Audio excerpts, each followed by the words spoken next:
Hello friends, आज हम पढ़ने जा रहे हैं चैप्टर 1 यानी कि रिप्रोडक्शन इन ऑर्गेनिजम्स का पार्ट 3।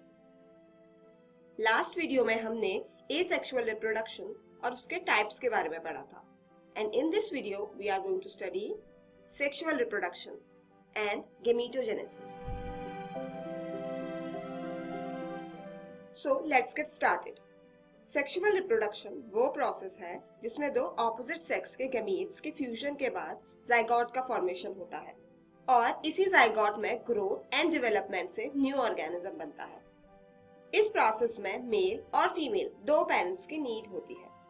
सो डिफरेंट मॉर्फोलॉजी होने के बावजूद भी सभी ऑर्गेनिजम्स सेक्सुअल रिप्रोडक्शन का एक जैसा पैटर्न शो करते हैं। सभी अपने अपने लाइफ स्पैन में एक लिमिटेड टाइम पीरियड में ही सेक्सुअल रिप्रोडक्शन करने के केपेबल होते हैं और इसे रिप्रोडक्टिव फेज कहते हैं। ये स्टेज जुवेनाइल फेज और सेनेसेंट फेज के बीच होती है। जुवेनाइल फेज को हम प्री रिप्रोडक्टिव फेज भी कहते हैं। यह वह स्टेज होती है जब कोई ऑर्गेनिज्म रिप्रोड्यूस करने की कैपेसिटी डेवलप करता है। प्लांट्स में प्री रिप्रोडक्टिव या जुवेनाइल फेज को वेजिटेटिव फेज भी कहते हैं और रिप्रोडक्टिव फेज के बाद आती है सेनेसेंट फेज जिसे हम ओल्ड एज भी कहते हैं। बट सेक्सुअल रिप्रोडक्शन की मेन प्रोसेस पढ़ने से पहले इससे रिलेटेड कुछ टर्म्स पढ़ लेते हैं, जैसे कि मोनोकार्पिक, पॉलीकार्पिक और सीजनल और कॉन्टिन्यूअस ब्रीडर्स। नाउ एक प्लांट अपने लाइफ साइकिल में कितने बार फ्लावर और सीड प्रोड्यूस करता है, इस बेसिस पर उसे दो कैटेगरीज में डिवाइड किया जाता है। These are monocarpic and polycarpic. Let's understand about monocarpic plants first. इनमें फ्लावरिंग इनके लाइफ साइकिल में सिर्फ एक बार होती है and these are annual and biennial plants.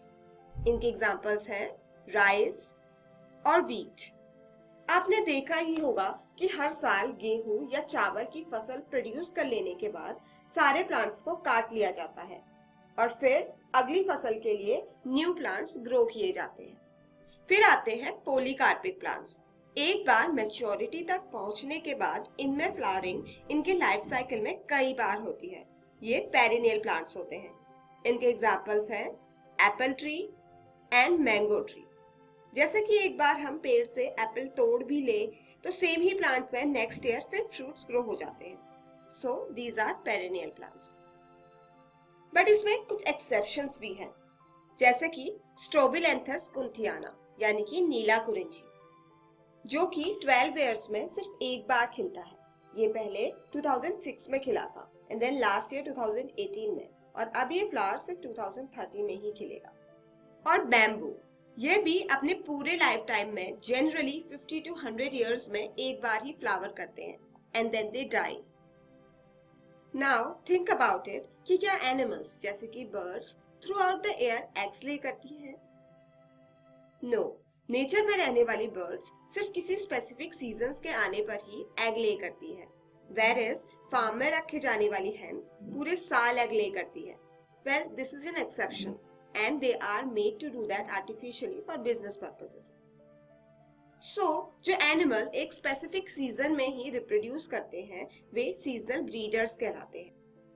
Seasonal breeders के फीमेल्स में ओवरी की एक्टिविटी और हार्मोन्स में कुछ साइक्लिक चेंजेस होते हैं जिन्हें ऊस्ट्रस साइकिल कहते हैं।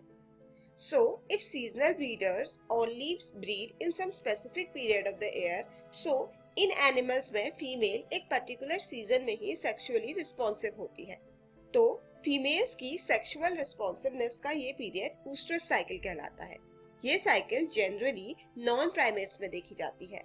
इसके एग्जाम्पल्स हैं शीप्स, डॉग्स एटसेट्रा। और वो ऑर्गेनिजम्स जिनकी रिप्रोडक्टिव कैपेबिलिटी किसी स्पेसिफिक सीजन पे डिपेंडेंट नहीं होती उन्हें कॉन्टिन्यूअस ब्रीडर्स कहते हैं। For example chimpanzee, humans etcetera. और कॉन्टिन्यूअस ब्रीडर्स के फीमेल में मेंस्ट्रुअल साइकिल देखी जाती है। रिप्रोडक्टिव पीरियड में कॉन्टिन्यूअस ब्रीडर्स के फीमेल की ओवरी में कुछ साइक्लिक चेंजेस होते हैं जो उन्हें फर्टिलाइजेशन और प्रेगनेंसी के लिए प्रिपेयर करने में हेल्प करते हैं। These changes are called menstrual cycle. This occurs in primates.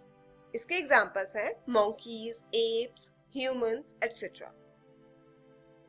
अब हम सेक्सुअल रिप्रोडक्शन की प्रोसेस पढ़ेंगे, पर उससे भी पहले हम इसकी कुछ मेन कैरेक्टरिस्टिक्स पढ़ लेते हैं। It generally involves two parents like male and female, इसीलिए इसे बाइपेरेंटल रिप्रोडक्शन भी कहते हैं। It involves formation and fusion of gametes. It involves meiosis during gametogenesis and mitotic divisions during development of zygotes. Offsprings are genetically different from parents. As we look like our parents, but we are not their exact copies. We all show variations. And unit of reproductions are haploid gametes here. सभी sexually reproduce करने वाले organisms कुछ event show करते हैं जिनमें similarities होती है, जबकि सेक्सुअल रिप्रोडक्शन से रिलेटेड स्ट्रक्चर्स सभी ऑर्गेनिजम्स में डिफरेंट होते हैं। सो फॉर कन्वीनियंस इन स्टेजेस को 3 इवेंट्स में डिवाइड किया गया है: pre fertilisation events, fertilisation events and post fertilisation events. So fertilisation के प्रोसेस से पहले जो भी इवेंट्स होते हैं उन्हें प्री फर्टिलाइजेशन इवेंट्स कहते हैं। इनमें गैमीटोजेनेसिस और गैमीट ट्रांसफर आते हैं। इस वीडियो में हम गैमीटोजेनेसिस के बारे में पढ़ेंगे। Gametogenesis means formation of gametes. So ideally parents diploid होते हैं और वे मियोसिस के प्रोसेस से गैमीट्स प्रोड्यूस करते हैं, और ये गैमीट्स हैप्लॉइड होते हैं। दैट मींस इनमें क्रोमोसोम का सिर्फ एक सेट होता है। डिप्लॉइड्स को हम 2n से डिनोट करते हैं क्योंकि इनमें क्रोमोसोम्स का नंबर हैप्लॉइड के कंपैरिजन में बिल्कुल डबल होता है, और हैप्लॉइड्स को हम n से डिनोट करते हैं। इस फ्लो चार्ट में ह्यूमंस में गैमीटोजेनेसिस का एक एग्जांपल शो किया गया है। As you can see here, parents में 46 क्रोमोसोम होते हैं और ये डिप्लॉइड है। फिर जब मियोसिस हुआ तो गैमीट्स बने। Now can you notice the number of chromosomes here? So, as a result of meiosis, gametes में क्रोमोसोम्स का नंबर हाफ हो गया है। इन्हें हैप्लॉइड कहते हैं। फिर जब नेक्स्ट स्टेप में फर्टिलाइजेशन शो हो रहा है तो इसके बाद जाइगोट बना, और ये भी डिप्लॉइड होता है बिकॉज उसे मदर और फादर दोनों से क्रोमोसोम मिलता है। अब गैमीट्स को उनकी अपीयरेंस के अकॉर्डिंग भी 2 कैटेगरीज में क्लासिफाई किया जा सकता है। The first is isogametes. इसका एग्जांपल है क्लैडोफोरा। इनमें सेक्सुअल रिप्रोडक्शन में इन्वॉल्व दोनों गैमीट्स अपीयरेंसेस में एक जैसे होते हैं।